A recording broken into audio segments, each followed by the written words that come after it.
Okay, the webinar is now broadcasting to all attendees. Hello, everyone. My name is Gary Schoniger. I'm the founder and CEO of the Entrepreneurial Learning Initiative.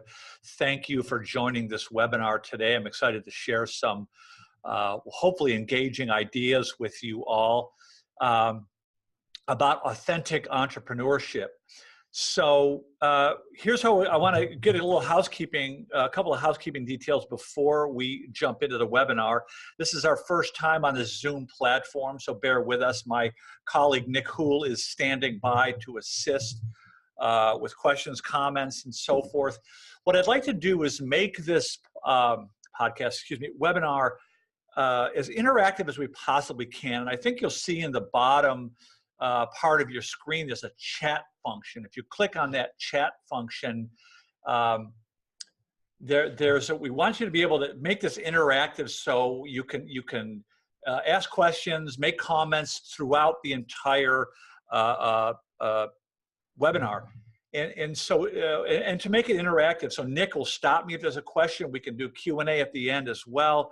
But I want to just start by asking everyone to click on the chat button.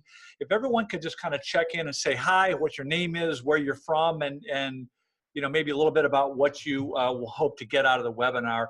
That'll help us get to know how to best direct the comments and so forth on this webinar. So click on the chat button, introduce yourself to the rest of the group, and say hello.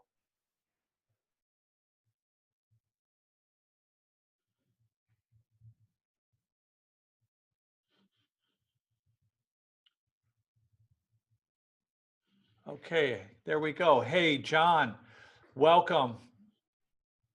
John Mendola from IVC. Let's see, I'm learning how to work this thing. Thank you for doing this web class. This is, I can't see all the text right here. CLI is all I can see here. Thank you for chiming in. Who else is here? John, thank you. Irvine Valley College. Thanks for chiming in, John. Glad you're here. Charlie Monahan, Napa Valley College. Oh, wow, that's a place I'd like to visit. Jason Hayes from Rising Tide Initiative in Fort Worth, Texas. Jason, we are looking forward to our next facilitator training in Fort Worth coming up in about 6 weeks, 5 weeks. Cindy, hello, Cindy Zeiker from SRI International. I'm interested in measuring entrepreneurship skills. Awesome, Cindy. I hope you're in the right place here. There's a lot, we have a lot to talk about in terms of measuring entrepreneurial skills. So anyone else want to chime in before we get started here? All right, so what I'm going to do now is I'm going to turn my camera off so you're not distracted with my ranting and raving. I'm going to switch over to the slide deck, and then I'll turn my camera back on later on in the presentation. So let's get started here. I'm going to share my desktop, and let's get going. Now, I want to make sure I can see the chat window so that you guys can feel free to chime in at any point along the way. If there's an important question, Nick will just stop me if I'm just rolling along here and don't see the question. So the idea here is authentic entrepreneurship. And the subtitle, of course, is Teaching the Mindset and the Methods of Everyday Entrepreneurs. So, you know, I've been looking at and studying entrepreneurs and entrepreneurship for about 25 years.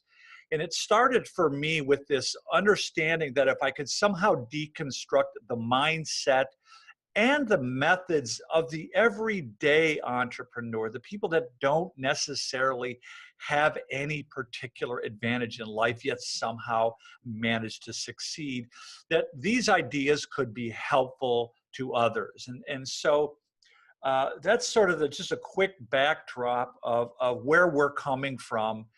So it's really, you know, looking at entrepreneurship as a way to empower people and empower people beyond just business creation, right? In today's world, everyone needs to learn how to think like an entrepreneur, whether or not they're going to work within an established organization, whether they're going to join the gig economy, or they're going to start a business of their own. So I've been trying to figure this out for a long, long time. I've got, you know, I've dedicated more than 20 years to trying to crack this nut. I don't have it all figured out, but there's some really interesting things that have begun to emerge from our research and our work. So I'm just backing up, or actually I should say fast forwarding. In about 2007, I got hired by the Cisco Entrepreneur Institute in San Jose, California, to do a gap analysis on the entrepreneurship education ecosystem in the United States. And it was there that we really discovered a disconnection between the way entrepreneurship is being characterized in entrepreneurship education initiatives, be it college, universities, high schools, nonprofits, small business development centers, or what have you. We found that there was a significant disconnection between what entrepreneurs are actually doing, the typical entrepreneur, and the way it's being characterized in classrooms and small business development centers. And so what we found is number one, we found that there's a visibility versus representation issue, that these high growth entrepreneurs, they capture our headlines, they captivate our imagination. The story of the high growth entrepreneur is a very compelling story, but for the vast majority of it, it's either unreal, it's either irrelevant, or it's completely unrealistic and out of reach. And what the data show is that these venture-backed high-growth entrepreneurs are statistical anomalies. They represent a tiny fraction of a single percent of new businesses that are created each year. Yet so many of these entrepreneurship education initiatives are modeled after this sort of a Silicon Valley narrative. Write a business plan, make a slide deck, go after venture capital investors, go after, try to get funding to start your business. Other initiatives are sort of directed at the small business owner. And this is the distinction that a lot of people in this space make. Like, the Kaufman talks about the high growth entrepreneur, the opportunity entrepreneur, versus the necessity entrepreneur. And that distinction bothers me a little bit. And so I want to kind of broaden the thinking around that a little bit here. But the point that I want to make is that, some people are doing the high growth thing. Other people are doing sort of the small business entrepreneurship initiatives. And what we see there is sort of a failure to make a distinction between entrepreneurial attitudes, behaviors, and skills and managerial attitudes, behaviors, and skills. And what we've discovered in our research is that the attitudes, behaviors, and skills required to discover an opportunity are very distinct from the attitudes, behaviors, and skills required to exploit that opportunity. And so those are two very different concepts that I'd like to explore. So in this webinar, we want to talk about authentic entrepreneurship. And what we found is that looking at hundreds of Inc. 500, these are big established companies, right? That they don't really have much breakthrough technology. These even large established companies like Microsoft, like Waste Management, like Walmart, like Hewlett Packard, they don't have a breakthrough technology when they begin, right? Nor are the entrepreneurs spending much time planning, nor are they spending much time doing market research. They typically don't have access to a lot of money. We found one study done by a guy named Amir Bideh who showed that a typical Inc. 500 company is founded with about $10,000 and it's sort of cobbled together from credit cards, second mortgages, friends, fools, and family, as we like to say.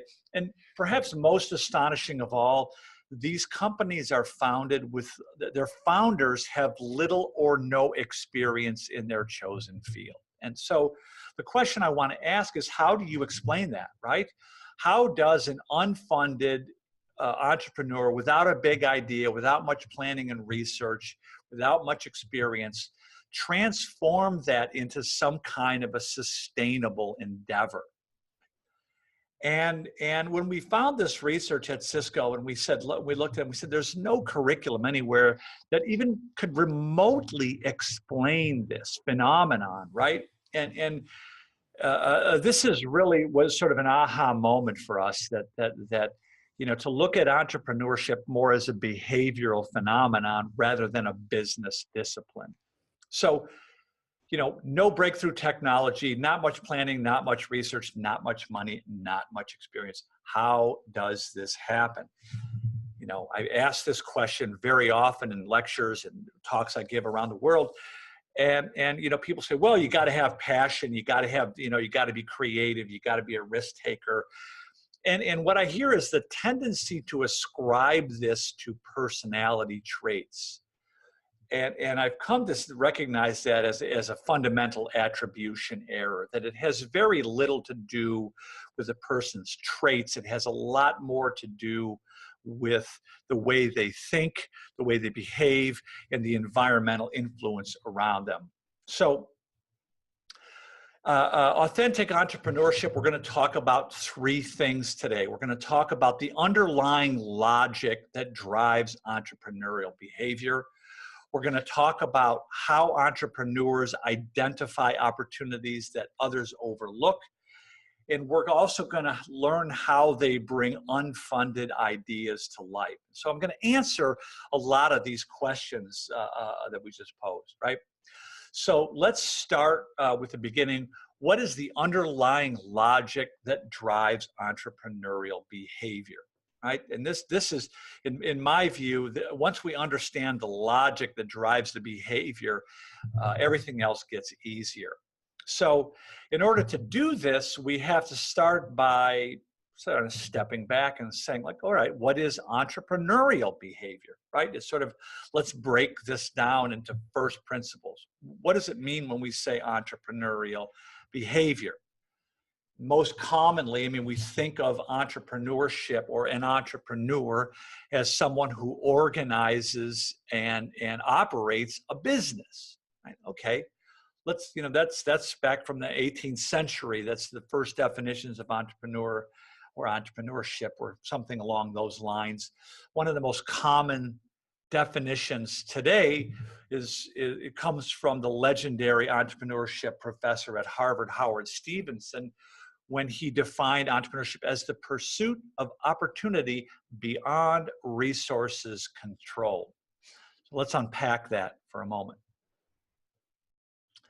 I want to make sure I'm seeing these.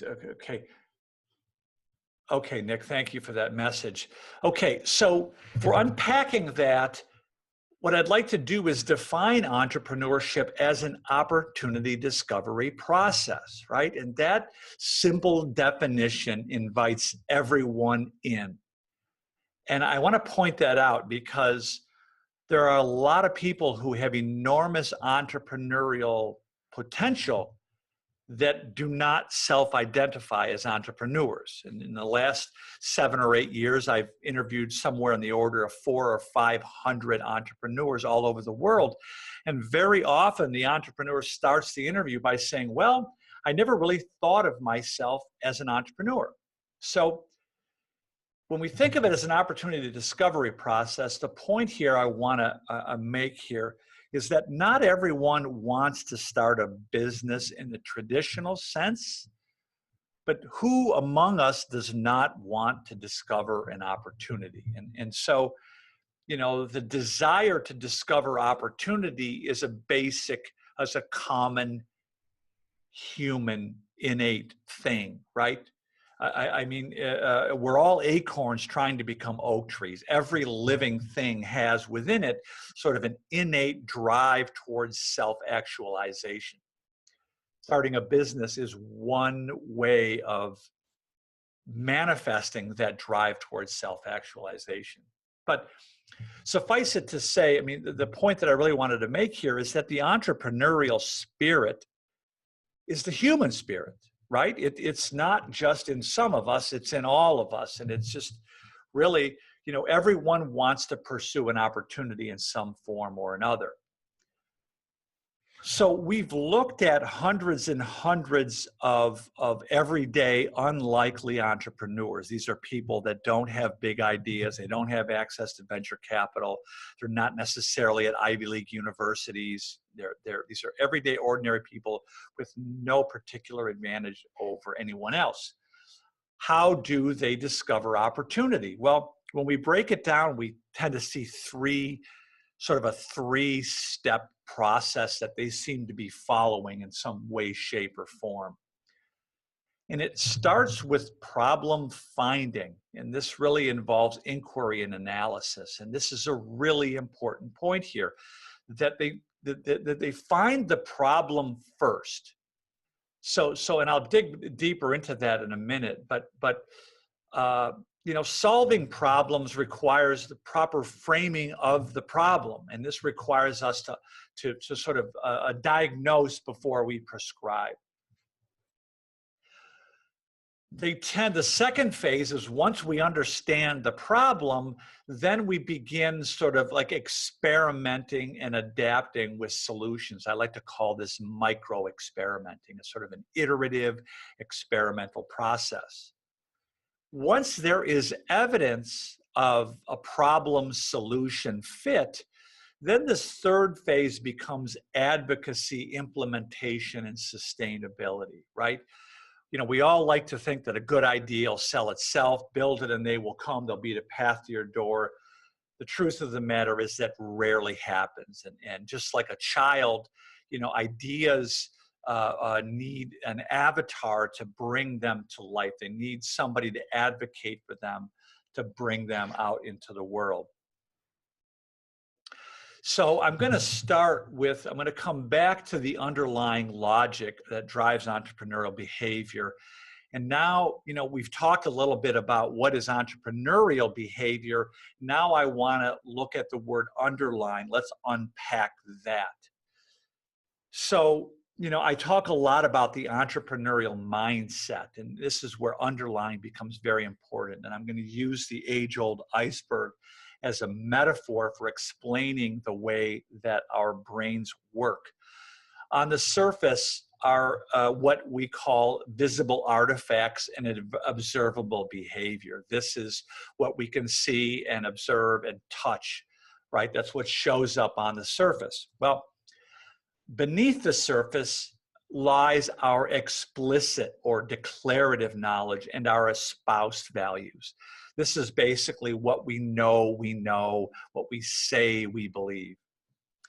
But the truth is that deep beneath the surface, we find our implicit or procedural knowledge. This is where we find our deeply held, taken for granted beliefs and tacit assumptions that are more likely to be the driving force behind what shows up on the surface, right? So to put this in simpler terms, just beneath the surface is what we know, but at the base of the iceberg is what we don't know that we know. And these are the tacit assumptions, the deeply held beliefs that we're not consciously aware of. So that's what I mean when I say underlying. Having interviewed hundreds and hundreds of these entrepreneurs, what we found, what's common is this underlying logic that sounds something like this. It's up to me to figure out how to make myself useful to others, how to make myself useful to my fellow humans.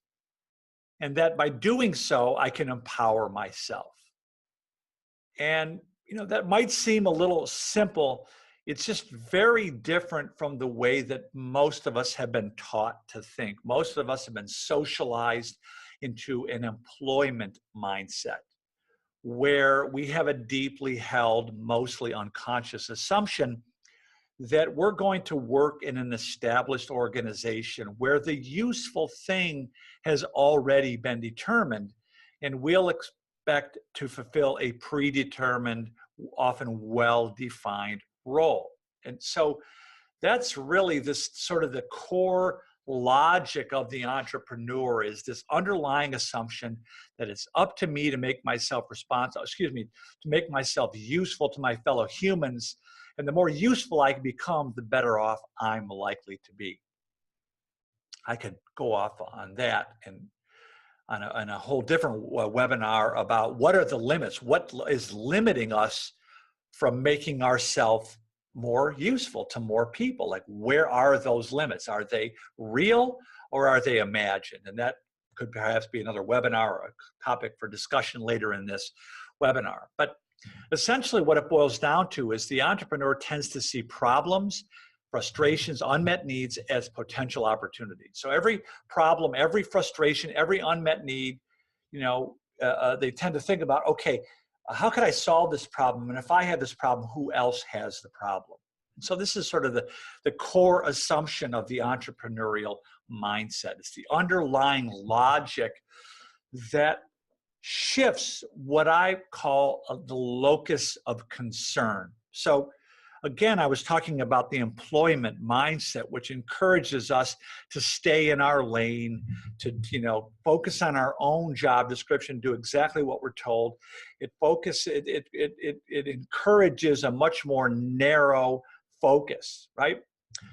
But when we shift our locus of concern beyond narrow to broad, we start looking above the confines of our cubicle, so to speak, and start to look around and ask ourselves, how does this whole thing work? How can it be improved? What's missing? It shifts the locus of concern from narrow to broad, from self to others, right? It's a more empathic understanding of the world. Very powerful stuff. So the next issue here is, how do entrepreneurs identify opportunities that others overlook? Well, I'm going to go back to the first concept, right? It's this underlying logic that by solving problems for others, I can empower myself, right? So the shift in perspective occurs. And I found this lovely quote from the psychologist R.D. Laing, in which he said, the range of what we think and do is limited by what we fail to notice. That's another way of saying it. If we're just focused on our own job description, doing exactly what we need to get done, what our own needs are, then we're likely to blind ourselves to the opportunities, to the ambient opportunities that are in every situation. And again, I could dig into that point. We could go very deep in that, but that is sort of the premise of how they how they're able to identify opportunities, is that they're just looking at the world. They're looking for problems. They're more curious about the broader world around them. How does this work? Look, if I have a job at Subway and I'm making minimum wage, right? I can put on the apron, I can wear the visor, I can memorize the script, I can do exactly what I'm told. And that environment certainly encourages me to follow rules and do exactly as I'm told, and I'm not advising otherwise. But it does not stop us from looking around to understand, how does this broader system work? What's going on here? What doesn't make sense? What little process or procedure could we make better? So now let's talk about beyond resources control. That's really, I think I went ahead one. Like, how do they bring unfunded ideas to life? How do people that don't have access to venture capital, they don't have, huge savings accounts, they don't have access to resources, how do they bring their ideas to life? And that kind of brings us to the second half of Stevenson's definition, is beyond resources control, right? And, we tend to think of this as a venture capital. Okay, so we go out and ask the resource guy for resources, but there's more to it than that. Let's dig in for a second. So let's go back to this slide, right? No breakthrough technology, not much planning, not much research, not much money, and not much experience, right? What we've discovered is that these are actually ideal circumstances. And the one point I want to drill into here is that resource constraints are actually an advantage when we're trying to discover opportunities. I just found a paper, was published very recently. I just found it on Twitter. A friend of mine, an entrepreneurship professor, Andy Gold in Tampa, tweeted this, that the lack of resources actually helps cultivate like creativity, right? We're forced to be more creative when we don't have access to resources. And you know, just from a broad brush perspective, what we see in these entrepreneurs is they're very, very resourceful, right?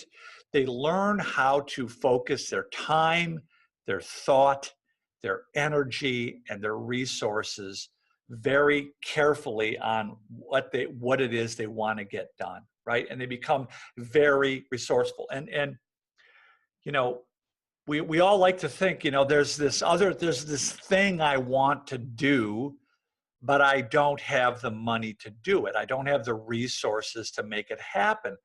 Well, you know, in a lot of cases, it's not about access to the resources themselves. It's about learning how to be resourceful. We also see this reliability, and these two things sort of come together in this concept of client funded, right? So they're not looking for a bank or a venture capitalist or an angel investor.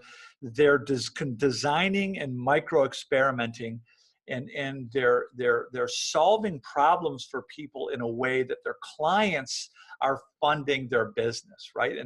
And that's really a fancy way of saying they're bootstrapping, and they're bootstrapping by solving problems for people. The people are paying them for the solutions, and that's how they bring their ideas to life. We can't really talk about bootstrapping without talking about resilience. And let's call this the 3 R's of entrepreneurship, if you will, right? Resilience is the ability to persevere in the face of setbacks and failures and what have you. And we know from the literature that resilience comes about as the result of an optimistic explanatory style. And what that means is that we learn to optimistically interpret adversity. That's where resilience comes from. And what we know from the literature is that people that learn to optimistically interpret adversity, and by optimistic, I mean this problem or this challenge is temporary, it's local, and it's fixable, as opposed to a pessimistic interpretation is this problem is permanent, it's global, or it's unfixable, right? Again, what we know from the literature is that people who learn to optimistically interpret adversity become healthier, happier, and stronger than people who have never suffered adversity in the first place. So when we look at experienced entrepreneurs who possess this confidence, this resilience, this sort of mastery orientation, it's largely the result of this constantly getting, you know, in jackpots, constantly facing challenges and figuring out how to overcome those challenges. It helps develop the resilience. As I said, I've interviewed, you know, more than 400 entrepreneurs all over the world. I've never met a pessimistic entrepreneur, right? And you know, to be fair, you know, optimism and pessimism, there is a hereditary component to that, but there are tools that have been developed by Martin Seligman and others that help people learn how to optimistically interpret adversity. So let's move beyond. That's, you know, broadly speaking, how entrepreneurs bootstrap their ideas. They're very resourceful. They become reliable. They bootstrap by customer funding their businesses, and they just start very, very small, and they just grow through customer funded development. And through that process, they develop resilience. So quickly, I'm going to go back over these concepts. The underlying that drives entrepreneurial behavior is this core assumption: it's up to me to figure out how to make myself useful to my fellow humans. And the more useful I can become, the better off I'm likely to be. That underlying logic then shifts the perspective, and we start looking at the world through a much more through a much broader lens, to look around us and say, how is this working? What's not working? What can be improved? What problems, challenges, and frustrations have I encountered, and how could I turn those problems into opportunities? And lastly, they bring their ideas to life by using whatever resources they can to bear. They shrink the idea down to the smallest possible experiment, and then they expand from there. So I'll give you an example of this. A lady came through our training, and she said, well, I want to open a restaurant. Like, how do I do that? I need $250,000 to open a restaurant. And I said, well, what kind of restaurant do you want to open? She said, I want to open a Thai restaurant. She was Thailand. She was from Thailand. And I said, okay, well, what if you just bought yourself one of those 10 by 10 white tents and a little folding table and a couple of hot plates or cookers, and you came up with 2 or 3 things that you could make some Thai food examples, and you could sell them at like local craft fairs or farmers markets or whatever. You could host little events in your house and tasting things or whatever.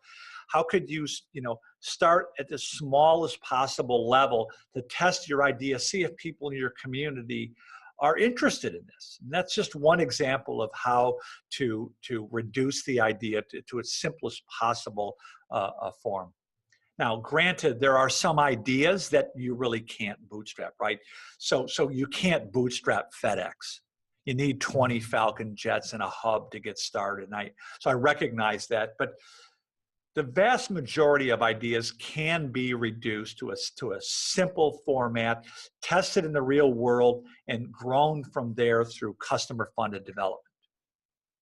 So now I want to introduce you. I'm going to switch gears a little bit. I'm going to talk a little bit about the Ice House Entrepreneurship Program, which is the curriculum that came from our research at the Cisco Entrepreneur Institute.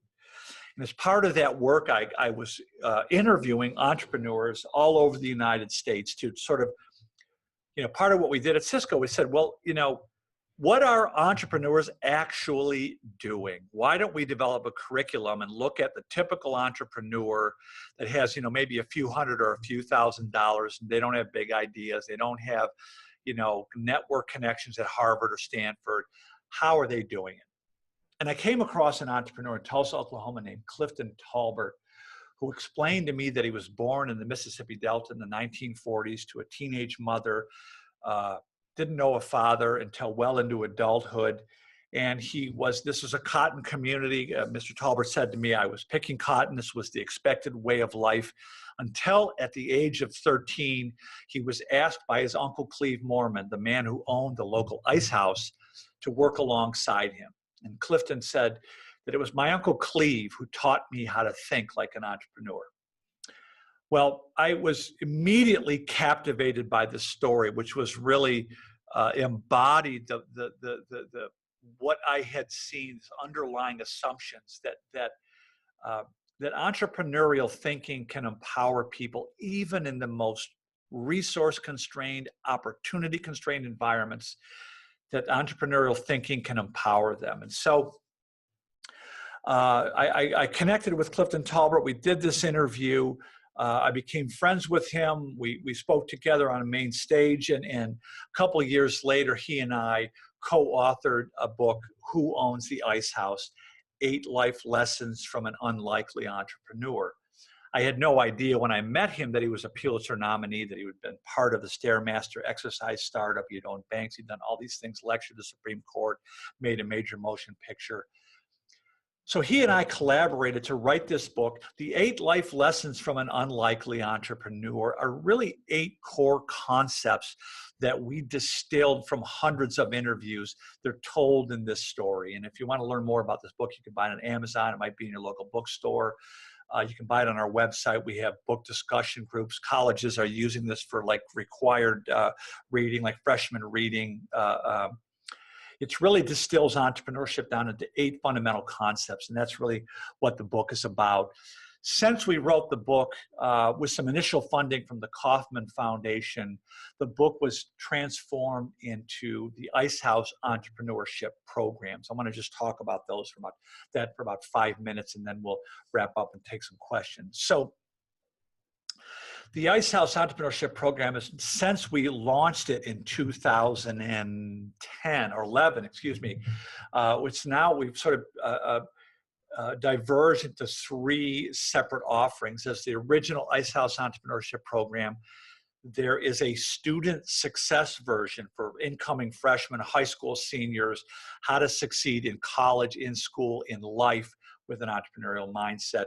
And then there is a small business edition that's a truncated version of the original edition. It's designed for people that want to start a business. They're at that point, like this is for a small business development initiative. So it's really, really laid out in a simple way. It's designed to do these basic things. It's designed to inspire and engage. So by inspire, we have video segments throughout the course from some of these unlikely entrepreneurs that we've interviewed. And so these little video snacks really engage the student, so they're hearing it from other people. They're what a psychologist would call relatable social models. And what we know from the literature is that in order to get people to adopt a new behavior, they need to see people who have come from similar or worse circumstances succeeding in this domain. And what that means for the vast majority of us, that Mark Zuckerberg isn't really going to motivate us, right? We need to see people who have come from similar or worse circumstances. Now, the engage part is really about, really moves to the next, excuse me, let me back up one. The inspiring, the engage part of this is really about the experiential learning. We're engaging, exposing participants of the program to the fundamentals of entrepreneurial thinking, immersing them in real world, engaging them in real world problem solving in ways that help them develop entrepreneurial attitudes, behaviors, and skills. As I said a second ago, the course is focused on the mindset. It's focused on the underlying logic. And once we understand the logic, then we know how to apply to sort of set the course for our own endeavors. And we can apply the mindset to, our current job or, or for starting a business. It's really a much broader applicability. The course utilizes experiential problem-based learning, which is what entrepreneurs do in the wild. They don't know that's what they're doing, but that's what they're doing. It's really problem-based learning. It's experiential. They learn by doing. We also designed the Ice House programs to connect the classroom with the community. So we want all the participants of the program to identify and interact with local entrepreneurs that they identify with and invite them into the classroom, invite them in for guest lectures, invite them in as mentors, as guides, as coaches, what have you. Invite the local entrepreneurial community into the learning experience. Muy importante. That's a super powerful aspect of this program. They can watch the videos of other entrepreneurs, but when they start to see it in their own community, it gets very, very real and much more compelling. And lastly, we designed the Ice House programs to be scalable, right? What we saw with our work at Cisco is that the programs that were the most effective tended to rely on teachers who were, or professors who were experienced practitioners. They had built and sold numerous businesses. They had a lot of entrepreneurial experiences. And what we realized is that's not going to be scalable. I mean, we can't scale this in community colleges, small business development centers, high schools, what have you, if the teacher needs to be an expert.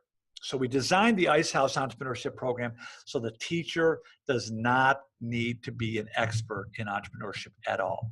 There's a 3-day training required to teach the Ice House program, but beyond that, you don't need to really know anything about entrepreneurship. The Ice House programs are being used in ways that I could have never anticipated when we began. From high schools and community colleges to 4-year universities, economic development initiatives, veteran initiatives, small business development centers, libraries.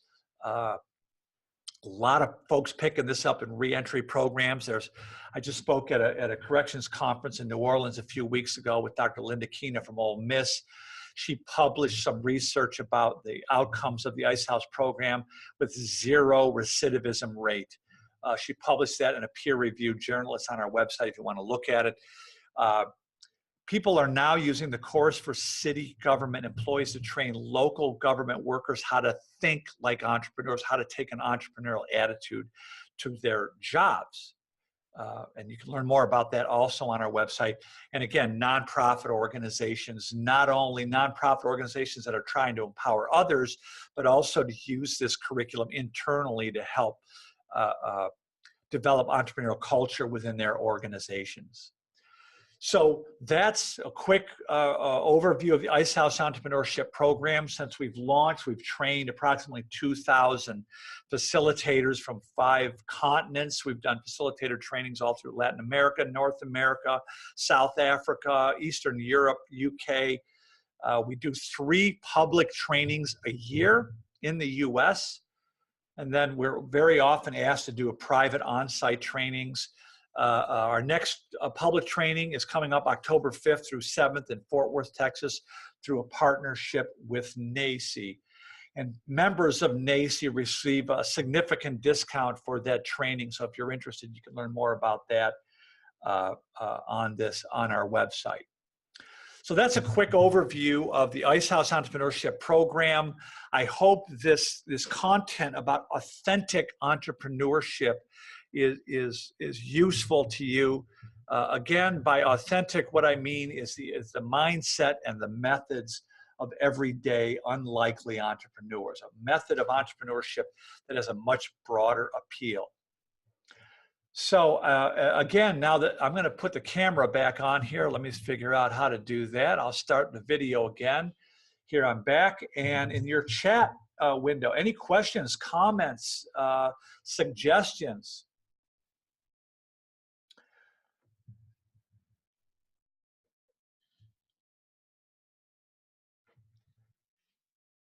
So, and Cindy, well, I'm waiting for others to chime in here. I just want to make a quick mention, Cindy. I'd love to talk to you about, some of the initiatives we've been affiliated with in measuring the mindset. And Cindy's asking, yes, are there assessments in the course? Yes, there is a pre and post assessment in the program, and happy to, let you have a look at that. Cindy, and we can talk about that offline as well. There is a pre and post survey. A large high school system in Mexico, they put about 7,500 high school seniors in their final semester through the program. And you can see the results of the survey on our website from the 2007 graduating class of 2008 is about to be published from the 6th semester of 2008, excuse me, there. So Angela is asking, can we get a copy of this slide presentation? Absolutely, Angela. And I'll include my presenter notes. So, I like to keep the slides to like a minimal text. So I'll send it along with the presenter notes. If you want to schedule a webinar to, want me to do something like this for a larger group in your organization, I'm happy to do it. And Nick is saying, okay, so Nick is also helping answer that. We'll send all the slides and follow up in an email in your inbox by noon tomorrow. Jason, in working with entrepreneurs, what have you found has kept from actually fully seeing their ideas through? That is an excellent question, Jason. What I could tell you is resilience, right? Broad brush strokes, it's resilience that just sort of giving up. So let me just back up one second, Jason, to answer that question. most ideas start out as really bad ideas, and they evolve through interaction and experimentation out in the real world, right? And very often it takes a long time for that idea to evolve. I mean, let's look at Sam Walton, for example. He opens a discount variety store in 1946 with a couple $1,000. He borrows from friends, fools, and family. It takes him something like 23 years before he has his first distribution center. I think it took him 20 some years to get to 7 stores. So it really, I would say it's persistence. And the other thing I want to say here, Jason, is there's this concept in psychology called relative deprivation theory. And I think we do a huge disservice to our students by putting forth these overnight success stories like Facebook. And so people give up because they think it's supposed to be easy. They think if I have a good idea, everyone will beat a path to my door. And they have to realize that that is rarely the case. One of the featured entrepreneurs in the Ice House program is Brian Scudamore, the founder of 1-800-GOT-JUNK. And he speaks at length about all the struggles and how it took him, 20 years until he really started to get somewhere with 1-800-GOT-JUNK. Thank you, Cindy. Got your contact information. We'll make sure and send it over by noon tomorrow. Thank you. Jason saying thank you to that follow. Do you think resilience or any of the 3 R's is inherent or can be taught? Resilience can definitely be taught. If you want to learn more about that, I suggest the work of Martin Seligman. Read Flourish by Martin Seligman about human flourishing and how to teach people to develop resilience. It's really important. And Jason, Martin Seligman, who's considered the father of positive psychology, is a self-described, naturally born pessimist.